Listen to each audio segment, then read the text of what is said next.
Hello बच्चों नमस्कार सबको राम राम இன்றைக்கி நம்ம என்ன பார்க்க போகிறோம்னா ராஷ்டிர பாஷாவில் பேப்பர் டூலேருந்து ஒரு ஃபஸ்ட்டு கொஷின் என்னென்னா கிசி ஏ கஹானி கா சாராம்ஸ் லிக்கியே. அதாவது ஒரு கதையோட ஸ்டோரியோட சாராம்சம் எழுதணும். இது சம்மரி. அதாவது இங்கே வந்து நமக்கு 3 கொடுத்துருக்காங்க. 3 கொடுத்து ஏதாச்சும் ஒன்று எழுதணும். ஸோ சாய்ஸ் நம்ம 2 இருக்குது, எக்ஸ்ட்ரா இருக்குது. ஸோ 10 மார்க் அதுக்கு. ஓகேவா? அப்போது நமக்கு லெசனில் வந்து நம்மளோட போர்ஷனில் வந்து பார்த்திங்கன்னா புக்கில் எத்தனை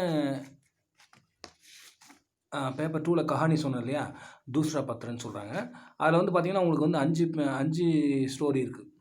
என்னென்ன ஸ்டோரினா பரீக்ஷா, ஜாமுன் கா பேடு, கீசா, அதுக்கடுத்தது தோ கலாக்கார், சைக்கிள் கி சவாரி. ஸோ இந்த 5 கதையில் வந்து நமக்கு இந்த 50% போர்ஷன்றதால 3 கதை வரும். 3 ஸ்டோரி நம்ம எழுத வேண்டியதாக இருக்கும். ஸோ அதில் வந்து ஏதாச்சும் ஒன்று தான் வரும். ஸோ நம்ம செலக்டிவாக ஏதாச்சும் உங்களுக்கு எது, இப்போ நான் வந்து உங்களுக்கு 3 ஸ்டோரி வந்து பரீக்ஷா, ஜாமுன் கா பேடு, கீசா நடத்திடுவேன். எது சிம்பிளாக இருக்கோ உங்களுக்கு வந்து அது நீங்கள் மனப்பாடம் பண்ணி எழுதுங்க. ஓகே, வாங்க இப்போ நம்ம வந்து பரீக்ஷா பார்ப்போம். அதாவது கஹானி கா சாராம்ஸ் லிக்கியேன்னு வரும். ஸோ நான் சொன்னேன்ல 10 மார்க்கு. இப்போது பரீக்ஷா அதான் பார்க்க போகிறோம். பரீக்ஷான்ற ஸ்டோரி நம்ம ஃபஸ்ட்டு பார்க்க போகிறோம். ஓகேவா? ஓகே, அதாவது परीक्षा नामक इस कहानी के कहानीकार प्रेमचंद है. இது கஹானிக்கார் யாருன்னா, அதாவது இந்த ரைட்டர் வந்து நாவலிஸ்ட் இல்லையா, அவர் வந்து பிரேம்சந்த். वे उपन्यास साम्राट के नाम से भी அதாவது விக்யாத் है. அவர் ரொம்ப ஃபேமஸ்ஸு. உபன்யாஸ் சாம்ராட்னு சொல்லுவாங்க. அதான் நாவல் சக்கரவர்த்தி அப்படின்னு சொல்லுவாங்க. அதனால் கூட அவர் ஃபேமஸ்ஸு. பிரேம்சந்த் ने कई उपन्यास लिखे हैं. நிறைய உபன்யாஸ் எழுதியிருக்காரு, நாவல் எழுதியிருக்காரு. और कहानियाँ भी लिखा, நிறைய ஸ்டோரிஸ் எழுதியிருக்காரு. और इनकी रचनाओं में कथा वस्तु, पात्र निर्माण, वार्तालाप, भाषा शैली आदि पक्ष आकर्षक ढंग से प्रस्तुत होते हैं. இவரோட கதைன்னு பார்த்தீங்கன்னா உங்களுக்கு வந்து இந்த கதையில் பார்த்தா கதா வஸ்து, அந்த கதையோட கதை, அந்த ஸ்டோரி, அதுக்கப்புறம் பாத்திர நிர்மான், அந்த கேரக்டரைசேஷன்ஸ் பண்ணுறது, வர்த்தலாப், அவங்களோட சம்பாஷணைகள், கன்வர்சேஷன்ஸு, பாஷா சைலி, லாங்குவேஜோட ஹேண்ட்லிங்கு எல்லாமே பார்த்தோன்னா ஆதி जो है पक्ष जो है आकर्षक ढंग से प्रस्तुत होते हैं. நல்லா அருமையாக வந்து ரொம்ப அட்ராக்டிவாக ப்ரெசென்ட் பண்ணியிருப்பார். அதனால தான் இவருக்கு ரொம்ப பிடிக்கும் எல்லாருக்கும். சர்தார் சுஜான் சிங் இவர் ரியாசத் தேவ்கட் கி திவான் தே. அதாவது சர்தார் சுஜான் சிங் அப்படின்றவர் வந்து ரியாசத் தேவ்கட் கே திவான் தே. அதாவது ஒரு திவானாக இருக்கார் தேவ்கடுக்கு. அதாவது திவான் அப்படின்றது வந்து ஒரு அமைச்சர், அதாவது ராஜாவுக்கு அடுத்தபடியாக இருப்பாங்க. அவர் தான் வந்து அதாவது என்ன சொல்கிறது, அந்த ரியாசத்தை வந்து நடத்துவார் அவர். ஸோ அவர் வந்து என்னென்னா वे अपने बुढ़ापे और असमर्थता के कारण पद से मुक्त होना चाहते थे. அவருக்கு வந்து ரொம்ப வயசாகிடுச்சு, ரொம்ப ஏஜ்டு. ஸோ ரிட்டைர்மெண்ட் ஏஜ் போயிட்டார் அவர். அப்போ அவர் என்ன நினைக்கிறாருன்னா, அதாவது தன்னோட புடாப்பே அவர் அசமர்த்தா, அதாவது தன்னோட வயசான காரணம் ஒன்று, கணவனாயிட்டார். அசமர்த்தா அப்படின்னா அவரால் முடியல, அவரோட அதாவது வேலை செய்ய முடியல. அந்த காரணத்தால் பத்கே முஃப்தூனா சாத்தேத்து, அந்த ரேங்க்லேருந்து, அதாவது திவான் பதவியிலேருந்து விலகணும்னு ஆசைப்பட்றாரு. உன்னோனே ராஜா சாப் சே வினத்திக்கு, ராஜா கிட்ட சொல்கிறாரு, ரிக்வஸ்ட் பண்ணுறாரு, சார் இந்த மாதிரி இந்த ப்ராப்ளம் அப்படின்னு சொல்லிட்டு. அப்போ ராஜா சாஹப் உன்னே முக்து கர்னா நஹி சாத்தே தே. ஆனால் ராஜா சாஹப் வந்து அவரை வந்து ஃப்ரீ பண்ண விரும்பலை. ஏன்னா அவருக்கு ராஜாவுக்கு ரொம்ப இம்பார்ட்டண்ட் இவர். அப்போ ராஜானே अंतिम एक शर्त रखी कि योग्य दीवान का चयन सुजान सिंह ही करें और उसके बाद दीवान पद से मुक्त हो जाए. அவர் என்ன சொல்கிறாருன்னா, நீங்கள் வந்து அதாவது முக்து நை கர்னா சாத்தேத்தேன்னா அவரை விட விரும்பலை. ஸோ ராஜா அந்தில், அதாவது கடைசியாக இந்த மாதிரி ஒரு டெசிஷன் எடுக்கிறாரு. ஏக் ஷர்த் ரக்கி, ஒரு கண்டிஷன் போடுறாரு. என்னென்னா யோக்கிய திவான், நல்ல ஒரு யார் டேலண்டடோ, யார் வந்து ஒரு யோக்கியதாக இருக்குதோ அந்த வந்து திவானை வந்து அந்த பதவியில் வந்து ஒருத்தனை சயன் வந்து அதாவது சுஜான் சிங் ஹி கரேங்க. அதுக்கு செலெக்ஷன் வந்து இவர் தான் பண்ணணும். செலெக்ஷன் கமிட்டி போட்டார். இவர் தான், நீங்கள் தான் செலக்ட் பண்ணணும். அவர் உஸ்கே பாத் திவான் பத் சே முக்த் ஹோ ஜாயே. நீங்கள் வந்து அவர் நீங்கள் வேற ஒருத்தர் புதுசாக அப்பாயிண்ட் பண்ணிவிடுங்க டேலண்டட் பர்சனாக. அதுக்கப்புறம் நீங்கள் வந்து திவான் பத் சே அந்த ரேங்கை விட்டு நீங்கள் போங்க அப்படின்னு சொல்லிடுறாரு. அப்போது दूसरे दिन देश के सभी प्रमुख समाचार पत्रों में विज्ञापन निकला. அடுத்த நாளே பார்த்தீங்கன்னா அந்த ஊரில் அதாவது அந்த நாட்டில் வந்து பிரமுக் சமாச்சார் பத்திர அப்படின்னா ஃபேமஸ் நியூஸ் பேப்பர்ஸில் வந்து விஜ்ஞாபன் நிக்கலான்னு அட்வர்டைஸ்மெண்ட் வெளியே வந்துருச்சு. ரியாசத் தேவ்கட் கே லியே திவான் கா சயன் ஹோனே வாலா ஹை. அதாவது தேவ்கட் ரியாசத்துக்கு வந்து ஒரு திவான் செலெக்ஷன் நடக்க போகுது. எக் ஜரூரி நஹி கி ஆவேதன் அதாவது ஆவேதக்கு வந்து கிராஜுவேட்டோ லேக்கின் ஹுஸ்ட் புஸ்ட் ஹோனா அதாவது பரம அவசியக் ஹை அப்படின்னு சொல்லிடுறார். அதாவது அவர் என்ன சொல்கிறாருன்னா ஜரூரி நஹி ஹை கி ஆவேதக் வந்து கிராஜுவேட்டோ. அதாவது இப்போது ஆவேதக்குன்னு அப்ளிகண்ட் வந்து கிராஜுவேட்டாக இருக்கணுன்ற அவசியம் இல்லை. லேக்கின் அவர் வந்து ஹுஸ்ட் புஸ்ட் ஹோனா பரம அவசியக்க. ரொம்ப நல்லா அதாவது நல்ல ஆரோக்கியத்தோட நல்ல டேலண்டோட இருக்க வேண்டியது அவசியம். அவருக்கு குவாலிஃபிகேஷன் வந்து கிராஜுவேஷன் இருக்க வேண்டிய அவசியம் இல்லை. அப்போ ஆவேதக்கு ஏக் மहीने तक रियासत में रहेंगे. யாரெல்லாம் வந்து இந்த அப்ளிகண்ட் இருக்காங்களோ அவங்கெல்லாம் வந்து இந்த நாட்டில் வந்து ரியாசத்துக்கு அண்டர் சூப்பர்விஷனில் வந்து 1 மாதம் இருப்பாங்க. ஏக் மहीने तक रहेंगे. 1 மாதம் இருப்பாங்க. உன்கி ரெஹன் சஹன் அவங்க எப்படிலாம் இருக்கிறாங்க. ரெஹன் சஹன்னா அவங்களோட சால் டால் அதாவது எப்படி வசிக்கிறாங்க, அவங்க எப்படி அவங்களோட நடை உடை பாவனை எல்லாம் பார்ப்பாங்க. அவங்க எப்படி இருக்கிறாங்க அப்படின்னு சொல்லிட்டு ரெஹன் சஹன். ஒரு ஆச்சார் விசார் எப்படி வந்து அவங்களோட எண்ணங்கள் இருக்குது, அவங்களோட பக்குவமாக இருக்காங்களா இல்லையா அப்படின்னு சொல்லிட்டு ஜான்ச் ஹோகி. அதை பற்றி நாங்கள் வந்து என்ன பண்ணுவோம், ஜான்ச் கரைங்கன்னா அதை பற்றி நான் டெஸ்ட் பண்ணுவோம். அது अंत में फल घोषित किया जाएगा. எல்லாத்துக்கும் லாஸ்ட் 1 மந்த் முடிஞ்ச உடனே இது வந்து 1 மாதம் ஃபுல்லாக பெரிய ப்ராசஸ் இது. அவரை வந்து அண்டர் சூப்பர்விஷனில் கவனிச்சிட்டே இருப்பாங்க, அப்சர்வ் பண்ணிகிட்டே இருப்பாங்க. எப்படிலாம் இவரோட நடை உடை பாவனை எப்படி இருக்குது, பேச்சு வழக்கு எப்படி இருக்குது, எப்படி ஒரு பிரச்சனை ஹேண்டில் பண்ணுறாருலாம் பார்த்துட்டு अंत में फल जो है घोषित किया जाएगा. ரிசல்ட் வந்து லாஸ்ட்டில் வந்து நாங்கள் வந்து அனௌன்ஸ் பண்ணுவோம் அப்படின்னு சொல்லிடுறாங்க. அப்போது இதுதான் அட்வர்டைஸ்மெண்ட், அதாவது விஜ்ஞாபன் அப்படின்னு சொல்லுவாங்க. இது வந்து விஜ்ஞாபன் வந்து பேப்பரில் பப்ளிஷ் ஆகி வந்துருச்சு. அப்போது திவான் பத் கே லியே ஆவேதன் கர்த்தே ஹுயே சைக்கடோ ஆர்மி தேவ்கட் ஆ பहुंचे. அதாவது அப்ளை பண்ணிவிட்டு 100 கணக்கில் வந்து அதாவது யங்ஸ்டர்ஸ் வந்து என்ன பண்ணாங்க, ஆவேதன் கர்த்தே ஹுயே சைக்கடோ ஆர்மி தேவ்கட் ஆ पहुंचे. எல்லாம் தேவ்கட் வந்துட்டாங்க. வே தர தே அவங்க நிறைய வெரைட்டி ஆஃப் பீப்புள்ஸ் வந்துருந்தாங்க. அதில் அப்படி பார்த்தோன்னா தேஷ்கே கோனே கோனே சே லோக் ஆயத்து. ரொம்ப நூக் அண்ட் கார்னர்னு சொல்கிறாங்களே, each and every corner wherever in India அப்படின்ற மாதிரி எங்கெங்கேருந்தோ மூலையில் இருந்தெல்லாம் வந்து ஆட்கள் வந்து அந்த பரீட்சைக்கு வந்துட்டாங்க. ஏக் தின் ஷாம் கே வக்து மைதான் மே ஹாக்கி கா கேல் சல் ரா தா. ஒரு நாள் ஈவினிங் என்ன ஆகுதுன்னா ஹாக்கி சாயந்தரம் கிரவுண்டில் வந்து விளையாடிட்டு இருக்காங்க எல்லோரும். அப்போ திவான் பத் கே கை உமிட்வார் கேல் கே பாத் லவுட் ரேட்டு. அதாவது அந்த உமித்வார்னா என்னது, அதாவது உமித்வார்னா அந்த கான்டெஸ்டன்ட் அப்படின்னு சொல்லுவாங்க. கான்டெஸ்டன்ட் வந்து என்ன பண்ணுன்னா அவங்கெல்லாம் வந்து விளையாடி முடித்த உடனே வாபஸ் ரிட்டர்ன் வராங்க. அப்போ தப் ராஸ்தே மே ஏக் பூடே கிசான் கி காடி நாலே மே ஃபஸ் கயி தி. அப்போ வரும்பொழுது பார்த்தீங்கன்னா ராஸ்தாவில் வழியில் ஒரு பூடா கிசான், ஒரு வயசான ஒரு ஃபார்மர் விவசாயி, அவரோட காடி வந்து நாலேமே பசுகையா. அவரோட வண்டி மாட்டு வண்டி அது வந்து இதில் மாட்டிச்சு, இதில் ஒரு பள்ளத்தில் மாட்டிச்சு. ஒரு நாலே அப்படின்னா ஒரு இது என்ன சொல்கிறது, கால்வாய் மாதிரி ஒரு பள்ளம்னு வச்சிங்களேன், அதில் மாட்டிச்சு. கீச்சடு பீத்தா, அதில் நிறைய சேறு இருக்குது, பயங்கரமாக நிறைய சேறு இருக்குது. அப்போ பூடா கிசான் ஹஜார் கோஷிஷ் கர் ஹர் கயா.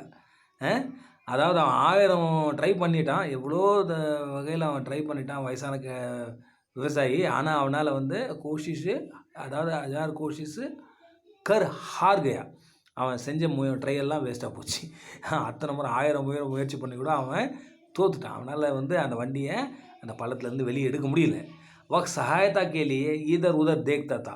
யாராவது ஹெல்ப் பண்ணுவாங்களா அப்படின்னு சொல்லிட்டு இங்கே அங்கேன்னு பார்க்குறாரு அவர். லேக்கின் கிசினே உன் பர் தியான் நஹி தியா. ஆனால் யாருமே அவர் கண்டுக்கவே இல்லை, அவரை வந்து யாருமே கண்டுக்கல. கியோங்கி சபி உமீத்வார் கேல் கி வஜே சே பகுத் தக் கயே தே. ஏன்னா எல்லோரும் கண்டஸ்டன்ட் எல்லோரும் வந்தாங்க, வந்து விளையாடி கிரவுண்டில் பயங்கரமாக டயர்ட் ஆகிட்டாங்க. ஸோ बुरी तरह से वो थके हुए थे. तो वो क्या करते थे, खेल की वजह से விளையாட்டால் அவங்க ரொம்ப थके हुए थे. அதனால் இவரை வந்து அவங்க ஒன்றும் தியான் नहीं दिए थे, கண்டுக்கல அவரை. அப்போது इसलिए बूढ़े पर उनका दया नहीं आई. அப்போ வந்து அவர் பார்த்ததோட வயசானவர் அப்படின்னு சொல்கிற ஒரு தயா இருக்குல்ல, தயான்னு என்ன சொல்கிறது, ஒரு பிட்டி, ஒரு மெர்சி, அது கூட வரல யாருக்கும். சரி, அவங்க எல்லாம் டயர்டாக இருக்காங்கல்ல, அவங்க அப்படி கண்டுக்காத போகிறாங்க. लेकिन पंडित जानकीनाथ से बूढ़ा का कष्ट नहीं, அதாவது சஹா नहीं गया. அப்போ அந்த இடத்துல ஒரு பண்டித்து ஜானகிநாத் அப்படின்ற ஒருத்தர் இருக்கார். அவர் வந்து இந்த பூடே கா கஷ்ட சஹனை, அதாவது சஹா नहीं गया, அவரை பார்த்து அந்த கஷ்டம் வந்து இவருக்கு தாங்கலை. அவர் ஒரு வயசானவர் இப்படி கஷ்டப்படுறாரு தாங்கலை. காபி அதாவது தகையத்தா, அவர் கூட ரொம்ப அதிகமாக அவரும் டயர்டாக இருக்கார். और उसके पैरों में चोट लगी हुई थी. அவர் காலில் கூட அடிபட்டிருக்கு. पैर में चोट लगना காலில் அடிபட்டிருக்கு. அவர் கால் கூட அடிபட்டிருக்கு. ஆனாலும் அவர் லங்கடாத்தா ஹுவா அப்படியே நுண்டிகிட்டே போகிறார். நுண்டிகிட்டே போயிட்டு பூடேக்கு பாஸ் ஆயா அவர் உஸ்கி சகாயத்தாக்கி. அப்போ வந்து அந்த வயசான ஒரு பெரியவர்கிட்ட போகிறாரு, அவருக்கு ஹெல்ப் பண்ணுறாரு. அப்போ காடி ஊப்பர் ஆகி, வண்டி வந்து மேலே வந்துருச்சு, சேத்துலேருந்து பள்ளத்துலேருந்து மேலே வந்துருச்சு. பூடா வந்து ஜானகிநாத்க்கு ஆசீர்வாத் தேக்க சலகை. அவர் வந்து அந்த வயசானவர் என்ன பண்ணுறாரு, அந்த ஜானகிநாத்துக்கு ஒரு ஆசீர்வாத் பண்ணுறாரு. ஜீத்தர் ஓ பேட்டின்னு சொல்லுவாங்கள்ல, அது மாதிரி அவர் வாழ்த்துறார், ஆசீர்வாதம் கொடுத்துட்டு அங்கேருந்து போயிடுறாரு அந்த பெரியவர். ஏக மहीना बीत चला. இப்போ டெஸ்ட் வந்து நான் சொன்னேன்ல ஏற்கனவே ஆல்ரெடி 1 மாதம் டெஸ்ட்டுன்னு. அப்போ 1 மாதம் என்னாச்சுன்னா बीत गया அப்படின்னா போயிடுச்சு, முடிஞ்சது. उस दिन नए दीवान की घोषणा होने वाली थी. அன்றைக்கி தான் ஃபைனல் டே. அன்றைக்கி தான் வந்து அனௌன்ஸ்மெண்ட், அதாவது ரிசல்ட் வந்து அனௌன்ஸ் பண்ண போகிறாங்க. சபி லோக் இக்கட்டே ஹுயே, எல்லாம் ஒன்றா சேர்ந்தாச்சு, எல்லாம் ஒன்றா நின்று இருக்காங்க வந்து. அப்போ சுஜான் சிங் வந்து பண்டிட் ஜானகிநாத்க்கு ரியாசத் கா நயா தீவான் கோஷித் கியா. அப்போ சுஜான் சிங் என்ன பண்ணுறாருன்னா, இவர் ஜானகிநாத் இருக்கார்ல, அவர் தான் வந்து இந்த அதாவது ரியாசத்தோட நயா தீவான் அப்படின்னு சொல்லிட்டு, இவர் தான் வந்து நியூ தீவான் அப்படின்னு சொல்லிட்டு அனௌன்ஸ் பண்ணுறாரு. அப்போ उन्होंने कहा, पंडित जानकीनाथ ने खुद घायल होकर भी एक गरीब किसान की सहायता की. அப்போ அது என்ன அவர் சென்டென்ஸ் சொல்கிறாருன்னா, இந்த ஜானகிநாத் வந்து பண்டிட் ஜானகிநாத் खुद घायल हो रखा था. காலில் வந்து पैर में चोट लगी थी. காலில் அடிபட்டு கஷ்டப்பட்டுட்டு இருக்கான். ஆனால் அந்த நேரத்தில் கூட கரீப் கிசான்கி சகாயத்தாக்கி, அந்த ஏழை ஒரு அந்த விவசாயிக்கு வந்து ஹெல்ப் பண்ணணும்னு நினச்சி ஹெல்ப் பண்ணார் பாருங்க, அதுதான் மஸ்ட்டு. அதாவது உன்கே ஹிருதயக்கே சாகஸ், ஆத்ம பல் அவர் உதார்த்தா. அங்கே வந்து அவரோட என்னென்ன இதெல்லாம் நல்ல குணங்கள் அவர்கிட்ட இருக்கிறதுலாம் அது இது பண்ணுறாரு, ரிலீஸ் பண்ணுறாரு பாரு. ஹிருதயமே சாகஸ், மனசில் வந்து இதயத்தில் வந்து அவருக்கு செய்யணும் அப்படின்ற ஒரு சாகசம் இருக்குது. ஆத்ம பல் இருக்குது, கரேஜ் இருக்குது, அதே மாதிரி உதாரத்தா இருக்குது, அடுத்தவங்க மேலே இறக்கப்படுறாரு.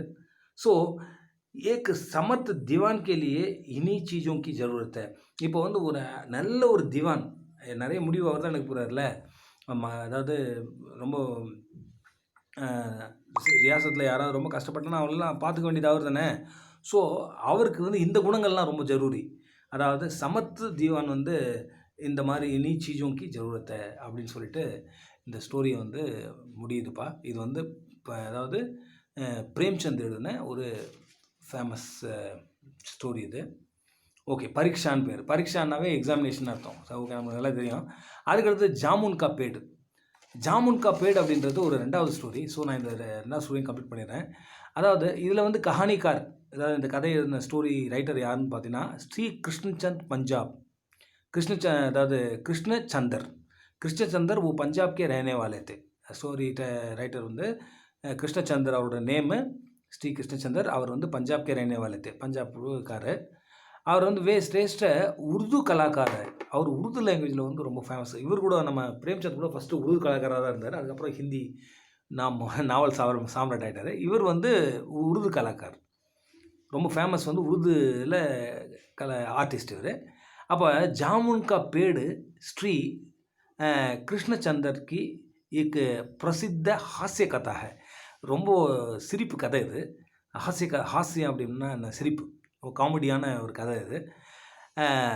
அதாவது प्रस्तुत कहानी में हमें मालूम पड़ता है कि कार्यालयी तौर तरीके में पाया जाने वाला विस्तार कितना அதாவது நிரர்த்தக் और हास्य पत्र है. அதாவது இதில் என்னென்னா இந்த பிரசுத் அதாவது कहानी में हमें मालूम पड़ता है. இது என்ன நமக்கு தெரியுது என்னென்னா காராயிலி தோர் தரிக்கா, அதாவது ஒரு ஆஃபீஸ்னால் அதுக்குன்னு ஒரு some set of rules and ரெகுலேஷன்ஸ்குள்ள தோர் தரிக்கா ஒவ்வொரு ஆஃபீஸ்க்கும் அது மாறும். அவங்களோட என்ன சொல்கிறது ரூல்ஸ் அண்ட் ரெகுலேஷன்ஸ் ஒவ்வொரு ஆஃபீஸுக்கும் இருக்கும். தௌர் தரிக்கா அப்படின்னு சொல்லுவாங்க அதை, மெத்தடு. ஒரு அது வந்து பாயா ஜானே வாலா விஸ்தார், அதாவது கித்னா, அதாவது நிரர்த்தக்க அவர் ஹாஸ்ய பத்திர இதெல்லாம் வந்து எப்படி காமெடியாக எப்படி இருக்கும் அப்படின்றத இவர் எக்ஸ்பிளைன் பண்ணுறாரு இந்த ஸ்டோரியில். इसके आगे एक इंसान के जीवन के साथ किसी प्रकार एक मजाक का खेल खेला जाता है. इसके आगे அதாவது அதுக்கு இதுக்கு அப்புறம் வந்து एक इंसान ஒரு மனுஷனுக்கு जीवन के साथ வாழ்க்கை மேலே அதாவது किस प्रकार एक मजाक का खेल खेला जाता है. எந்த மாதிரி ஒரு மஜாக்னது கிண்டலா கேலியா ஜாலியாக வந்து ஒரு விளையாட்டு கேல்னா அப்படின்னா ஒரு விளையாட்டு விளையாடப்படுது அப்படின்னு சொல்லிட்டு நமக்கு தெரியுது. ओके. இப்போ வந்து रात में हुई आंधी के कारण सेक्रेटरीट के पास जामुन का एक पेड़ गिर जाता है. நைட்டு நல்ல மழை, ஆந்தி தூஃபான்னு வச்சிங்களேன், அதாவது ஸ்டாம் புயல் மழை. காரன் அந்த செக்ரட்டரியேட்க்கு பாஸ் एक ஜாமுன் का पेड़, ஜாமுன் மரம். அதாவது ஜாமுன் அப்படின்றது என்னென்னா அது என்ன பழம், அது நாவப்பழம், ஜாமுன் சொல்லுவாங்க அதை. அந்த மரம் இருக்குது, அது வந்து கிர் ஜாத்தா है, அது கீழே விழுந்துருச்சு, மரம் விழுந்துருச்சு. அப்போது உசிக்கே நீச்சே एक आदमी दब जाता है. அதுக்கு கீழே ஒருத்தன் மனுஷன் இருந்துக்கிறான், அவன் வந்து என்ன பண்ணான், அவன் மேலேயே அது விழுந்து அமுங்கிடுச்சு.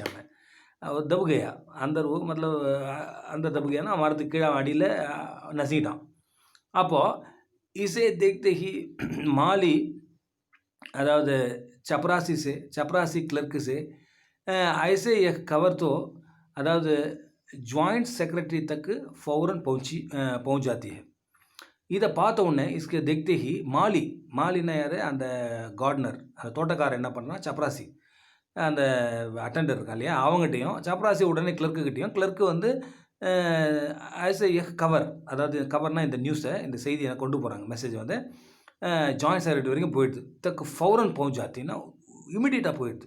அவள் இமிடியேட்டாக போனோடனே गिरे पेड़ और नीचे दबे हुए जो आदमी को देखने की इच्छा में उस जगह पर भीड़ इकट्ठी हो जाती है.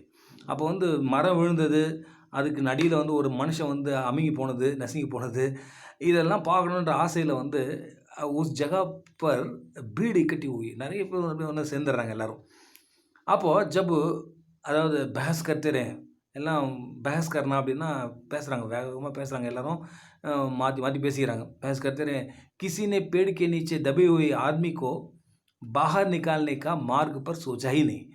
அவங்க सब मिल करके बहस कर रहे हैं, எல்லாம் சேர்ந்து பேசுகிறாங்களே ஒழிய, அடியில் ஒருத்தன் மாட்டிட்டு நசுங்கி போய் கிடக்கிறானே, அவனை மீட்கலாம், उसको बाहर निकालने की कोई मार्ग, அவனை ஏதாவது வெளியில் கொண்டு வரதுக்கு வழி இருக்கா பார்க்கலான்னா, उसके बारे में कोई सोचा नहीं, அதை பற்றி யாரும் யோசிக்கல. அப்போது इतने में दोपहर हुई, இதில் மதியம் ஆயிடுச்சு, ஆஃப்டர்நூன் ஆயிடுச்சு. दोपहर அப்படின்னா ஆஃப்டர்நூன்னு. அப்போ क्लर्कों ने उस व्यक्ति को बचाने का रास्ता निकालने वाले ही थे. तब सुपरडेंट आकर बोलते हैं कि उक्त समस्या पर फाइल तो बनाई गई और वह कृषि विभाग को प्रेषित है. அப்போ வந்து சரி எல்லாம் என்ன பண்ணுறாங்கன்னா, उस व्यक्ति को बचाने का रास्ता निकालने वाले थे. சரி இந்த எப்படியாவது இதை காப்பாற்றிடலான்ட்டு அந்த கிளர்க்குங்கெல்லாம் சேர்ந்து ஒரு முடிவு பண்ணுறாங்க, இவனுக்கு வந்து எப்படியாவது ஏதாவது வழியில் இவனை வெளியில் கொண்டு வர முடியுமா அப்படின்னு ஒரு வழி கண்டுபிடிக்கிறாங்க. கண்டுபிடிச்சி அதை இம்ப்ளிமெண்ட் பண்ண போகிறாங்க. அந்த டைமில் வந்து சூப்பர்டென்ட் வந்துடுறார். ஆக்கர் ஓ போல்தே ஹேன், அவர் வந்து சொல்கிறாரு, உக்து சமஸ்யா, அதாவது இந்த பிரச்சனையை பற்றி ஃபைல் தோ பனாயி, ஃபைல் ஒன்று ரெடி பண்ணிட்டோம், அதாவது ஒரு நோட் ஷீட் ஒன்று போட்டு ரெடி பண்ணி வச்சிட்டோம், ஃபைல் பண்ணிட்டோம். வகு வந்து கிருஷி விபாகக்கோ பிரேஷித்த, அது வந்து இப்போ என்னென்னா அக்ரிகல்ச்சர் டிபார்ட்மெண்ட் இருக்கு இல்லையா, அதுக்கு வந்து இப்போது அதை வந்து இண்டிகேட் ஆகிருக்கு, அது அங்கே போகுது. क्योंकि एक समस्या है उस विभाग से संबंधित है. ஏன்னா இது வந்து இப்போ நான் அந்த ஜாமுன் காப்பீடு விழுந்து நெசிங் போயிருக்காங்கல்ல, ஸோ இந்த அது வந்து அந்த அக்ரிகல்ச்சர் டிபார்ட்மெண்ட் ரிலேட்டட் விஷயம் இது. ஸோ அவங்களுக்கு நான் நோட் ஷீட் போட்டு ஃபைல் ரெடி பண்ணி எடுத்துன்னு வந்துட்டோம் अब बाद में फाइल वहाँ से ஹார்டிகல்ச்சர் விபாக்கு भेजा जाता है. அங்கே அனுப்புனா அந்த ஃபைல் என்ன ஆச்சுன்னா, அந்த நோட் ஷீட்டு, அந்த ஐஓஎன் இன்டர் ஆஃபீஸ் நோட் என்ன பண்ணுச்சுன்னா, அதை வந்து ஹார்டிகல்ச்சர் டிபார்ட்மெண்ட்டுக்கு அவன் அமைச்சிட்றான். அங்கேருந்து தோட்டக்கலை டிபார்ட்மெண்ட் அங்கே போயிடுது. அங்கே போயிட்டோடனே தப் தக்கு 2 दिन बीत जाते हैं. அந்த போயிட்டு இந்த ப்ராசஸில் 2 நாள் முடிஞ்சு போச்சு. அப்போ पुलिस का पहरा भी चालू हो जाता है. உடனே போலீஸ்க்கு இன்ஃபார்ம் பண்ணி போலீஸும் அந்த இடத்துல வந்து பெஹரா தேனா அப்படின்னா அவங்களும் வந்து அந்த இடத்த வந்து பாதுகாக்கிறாங்க. அவங்க பெட்ரோலிங்லாம் பண்ணிவிட்டு அவங்க நைட் அண்ட் டே அவங்களும் டியூட்டி பார்க்க ஆரம்பிச்சிட்டாங்க. चालू हो गया. அது வந்து ஒரு ஸ்டார்ட் ஆயிடுச்சு ஒரு பக்கம். அப்போ हॉर्टिकल्चर विभाग की सेक्रेटरी का कहना है कि वह फलदार जामुन पेड़ को काटने का आदेश नहीं दे सकता. அப்போ அவர் என்ன சொல்கிறாருன்னா, இல்லை அது வந்து ஹார்டிகல்ச்சர் செக்ரட்டரி என்ன சொல்கிறாருன்னா, அதாவது விபாக் அந்த செக்ரட்டரி को कहना है, அவர் என்ன சொல்கிறாருன்னா, ஃபல்தார் ஜாமுன் पेड़ को काटने का आदेश नहीं दे सकता. அது நல்ல பழம் விற்கிற நல்ல ஒரு மரம் அது. ஃபல்தார் பழம், அதாவது பழம் நல்ல செழிக்கிற கொழிக்கிற ஒரு நல்ல மரம் அது. அதுதான் அப்படியே விழுந்துருக்குது. ஸோ அந்த மரத்தை கட் பண்ணுறது, ஐயோ அது கட் பண்ணவே முடியாது அப்படின்றார். पर किसी मनचले व्यक्ति के सुझाव पर निश्चय किया गया कि पेड़ के नीचे दबे हुए आदमी को ही बीच में काटकर बाद में वो प्लास्टिक सर्जरी द्वारा जोड़ा जाए. அப்போ வந்து ஒருத்தர் என்ன சொல்கிறாருன்னா, पर किसी मनचले व्यक्ति के सुझाव पर, அப்போ ஒரு மண்சலை என்ன ஒரு முட்டாள் அவன் என்ன ஐடியா பண்ணுறாருன்னா, என்ன சொல்கிறாருன்னா, அவர் சுஜாவுன்னா அவர் ஒரு அட்வைஸ் கொடுக்குறாரு. அவர் ஒரு அட்வைஸ் என்ன சொல்கிறாருன்னா, நிச்சய கியா கயா, அதாவது பேட்கே நீச்சே தபே हुए ஆத்மி இருக்கார்ல, அதில் உள்ள அடியில் அதாவது நசுங்கி போய் படுத்துட்டு இருக்கார்ல ஒருத்தர், அவரையே வந்து பீச் மே காட்டுக்கிறார். அவரையே 2ஆக கட் பண்ணிடலாம். அவர் வந்து நடுவில் போயிட்டு 2ஆக கட் பண்ணிவிட்டு பாதுமே நம்ம என்ன பண்ணலாம்னா, அவர் அப்படியே பிளாஸ்டிக் சர்ஜரி பண்ணி ஜோடா ஜாய், அவர் நம்ம ஜாயின் பண்ணிடலாம். ஸோ இசி சக்கர்மே ஃபைல் வந்து அப்போது இதுக்கு வந்து நீங்கள் அப்ரூவல் வாங்கினா இந்த ஃபைல் வந்து நீங்கள் மெடிக்கல் டிபார்ட்மெண்ட்டுக்கு தான் அனுப்பிச்சணும். அப்போது மெடிக்கல் டிபார்ட்மெண்ட்டுக்கு போயிடுது இந்த ஃபைல். இந்த நோட் ஷீட் எடுத்துன்னு மெடிக்கல் டிபார்ட்மெண்ட் போயிடுறாங்க, விபாக் பहुंची. அப்போ பிளாஸ்टिक सर्जन के அதாவது सिफारिश से दबे हुए आदमी का पूरा அதாவது छानबीन किया जाता है. உடனே அந்த அங்கே ஒரு சர்ஜரிகள் பண்ணுற டாக்டர் இருக்கார் இல்லையா, அவர் பிளாஸ்டிக் சர்ஜன், அவரை கூப்பிட்டு அவரோட சிஃபாரிஸில் அவரோட சிபாரிஸ் பண்ணி தபே हुए ஆத்மி, அந்த நசுங்கி போயிருக்கிற மனுஷனோட பூரா வந்து छानबीन किया जाता है. அவரை ஃபுல்லாக டெஸ்ட் பண்ணுறாங்க, இவரை கட் பண்ணி எப்படி ஜாயின் பண்ணுறது அப்படின்னு சொல்லிட்டு. அப்போ மெடிக்கல் रिपोर्ट के अनुसार जब यह पता चलता है कि सर्जरी आदमी को नहीं बचाएगा, तब वह फैसला रद्द हो जाता है. அப்போ மெடிக்கல் ரிப்போர்ட்டில் என்ன சொல்கிறாங்கன்னா, மெடிக்கல் ரிப்போர்ட்டுக்கு அனுசார் அந்த ரிப்போர்ட் என்ன சொல்லுதுன்னா, ஜப் यह पता चलता है, இது தெரிஞ்சு போயிடுது என்னென்னா, அதாவது कि सर्जरी आदमी को नहीं बचाएगा, அதாவது இந்த சர்ஜரி பண்ணிட்டோம்னா, நம்ம 2ஆக கட் பண்ணிட்டோம்னா இவன் வந்து செத்து போயிடுவான். ஸோ இவனை வந்து காப்பாற்றவே முடியாது. உஸ்கோ நை பச்சா சக்தா, சர்ஜரி பண்ணி இவனை வந்து திரும்ப ஒட்ட வைக்கலாம் முடியாது. ஃபர்ஸ்ட்லா வந்து ரத்து हो गया, அந்த முடிவு வந்து கேன்சல் ஆகிடுது. இது கேன்சல் பண்ணிடுங்கப்பா, இது ரிஜெக்ட் ஆகிடுது. இஸ் பிரகார் பிரதான்மந்திரி தக் एक बात पहुंच जाती है. இது கொஞ்சம் கொஞ்சமாக அப்படியே மேலே போயிட்டு அப்படியே என்ன ஆகுதுன்னா, பிரதான் மந்திரி பிரைம் மினிஸ்டருக்கு இந்த விஷயம் போய் சேர்ந்துருது. அப்போ பிரதான் மந்திரி के आदेश अनुसार अगले दिन पेड़ अதாவது कटवाने का था, पर उस बेचारे आदमी की जीवन रूपी फाइल जो है बंद हो गई. அதாவது இப்போ பிரதான் மந்திரிக்கு அதாவது ஆதேஷ் அனுசார் பிரதான் மந்திரி ஒரு ஆர்டர் போட்டுறாரு कि अगले दिन, நாளைக்கு வந்து அடுத்த நாள் வந்து இவர் வந்து பேடு கட்டுவானே காத்தா, அதாவது நாளைக்கு வந்து மரத்தை வெட்டி அவனை காப்பாற்றலாம் அப்படின்னு முடிவு ஆயிடுச்சு. பர் என்ன ஆச்சுன்னா, உஸ் பேச்சாரே ஆத்மி இல்லை, அவன் ஒரு பாவப்பட்ட ஒருத்தன் நசிங்கி போய் உள்ளே படுத்துட்டு இருக்கான் பாரு, உஸ்கா ஜீவன் ரூபி ஃபைல் பந்து ஹோகி, அவனோட வாழ்க்கையே முடிஞ்சு போச்சு. அதாவது அந்த வாழ்க்கைன்ற ஃபைல் கடவுள் முடிச்சிட்டாரு அவனுக்கு. ஸோ அவன் இறந்து போயிட்டான். அதாவது இவங்களோட ஃபைலோட கதை இது வந்து ஒரு ஹாஸ்ய கதை. இது ரொம்ப ஜாலியாக எழுதியிருக்காரு, அதாவது Krishnachandar. Okay, see you in the next video. Bye.